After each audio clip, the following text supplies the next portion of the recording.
প্রিয় শ্রোতা, word of হোপের পক্ষ থেকে আমি পাস্টর বিপ্লব সরকার আপনাদের সবাইকে স্বাগত জানাই। আজকের বাইবেলের যে অংশ রয়েছে সেটা হলো প্রেরিত তার 11 অধ্যায় 19 থেকে 26 পদ, এবং সেখানে লেখা রয়েছে যে বার্নাবা একজন পবিত্র আত্মায় এবং বিশ্বাসে পরিপূর্ণ ব্যক্তি ছিলেন। আজকের যে টাইটেল সেটা হলো একজন উৎসাহদাতা।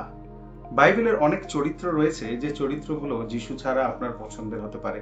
সেটা অব্রাহাম হতে পারে তার ইচ্ছুক আত্মার জন্য, সেটা মরিয়ম হতে পারে তার জীবনের জন্য, এবং বিশেষ করে সেটা যোহন হতে পারে যিনি ভবিষ্যতের খুব চিত্র দেখতে পেয়েছিলেন। কিন্তু টিম ব্রাউন তিনি বলছেন যে তার জন্য বাইবেলের যীশু খ্রিস্টের পরে যদি একটা বিশেষ চরিত্র থেকে থাকে সেটা হলো বার্নাবা।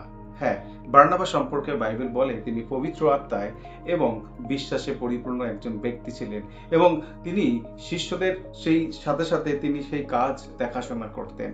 এবং যখন তিনি অ্যান্টিওকে আসলেন এবং আত্মায় পরিপূর্ণতা এবং সেখানে ঈশ্বরের অনুগ্রহের কাজ দেখে তিনি উৎসাহিত হলেন এবং তাদের সবাইকে তিনি উৎসাহিত করতে লাগলেন, এবং যখন তিনি দেখলেন যে সেখানে তার সাহায্যের জন্য কাউকে প্রয়োজন, তখন তিনি সাধু পৌলকে ডেকে নিলেন যেন তিনি তাকে সাহায্য করতে পারেন। সহায়তার এই দিক তিনি বিশেষভাবে দেখিয়েছেন আমাদেরকে। অর্থাৎ এই উৎসাহের বা সহায়তা বলতে বোঝায় যেন কাউকে পাশে গিয়ে তাকে ডেকে নেওয়া যে তুমি আমার সাথে এসে কাজে সাহায্য করো। প্রিয় শ্রোতা, বার্নাবাস এই বাইবেলের একটা বিশেষ চরিত্র ছিল, যার কারণে শিষ্যরা তার একটা নাম ডাক দিয়েছিলেন বা ডাক নাম দিয়েছিলেন, যাকে আমরা বলতে পারি উৎসাহের সন্তান। তিনি এতটাই উৎসাহজনক একজন ব্যক্তি ছিলেন যিনি অন্য সমস্ত মানুষদেরকে তিনি উৎসাহিত করতেন। মনে রাখা দরকার যে উৎসাহিত দেওয়ার জন্য কোনো বয়স, স্থান বা কাল হওয়ার প্রয়োজন নেই। সেটা যে কোনো বয়সে যে কোনো সময় আমরা অন্যকে উৎসাহিত করতে পারি।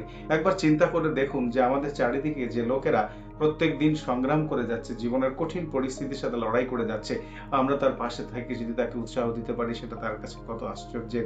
যে বাড়িতে হয়তো আমরা যাচ্ছি, তারা হয়তো আমাদেরকে সামান্য খেতে দিয়েছে, আমরা যদি সেই সামান্য খাবারের জন্য তাদেরকে উৎসাহ দিতে পারি, বা যাদেরকে হয়তো আমরা ছোট চিঠি লিখছি, উৎসাহের কিছু পত্র লিখছি, সেখানেও যখন তাদের জন্য উৎসাহজনক কিছু কথা লিখি, সেটা কত আনন্দের বিষয় হয়।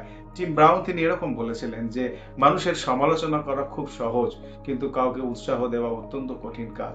প্রভু যীশু খ্রিস্ট আজকে বার্নাবাসের মতো আমাদেরকে উৎসাহ দিতে চাইছেন যেন আমরা সমাজের বুকে, আমাদের মণ্ডলীতে, আমাদের মিশন কাজে অন্যদেরকে উৎসাহ দেওয়ার জন্য অনুপ্রেরণা পেতে পারি। তাই আজকে যখন আপনি প্রার্থনা করবেন তখন এইভাবে প্রভুর কাছে প্রার্থনা করুন, প্রভু আমাকে বার্নাবাসের মতো একজন উৎসাহজনক ব্যক্তিতে পরিণত করো যেন আমি অন্যদেরকে উৎসাহিত করতে পারি। ভালো থাকবেন।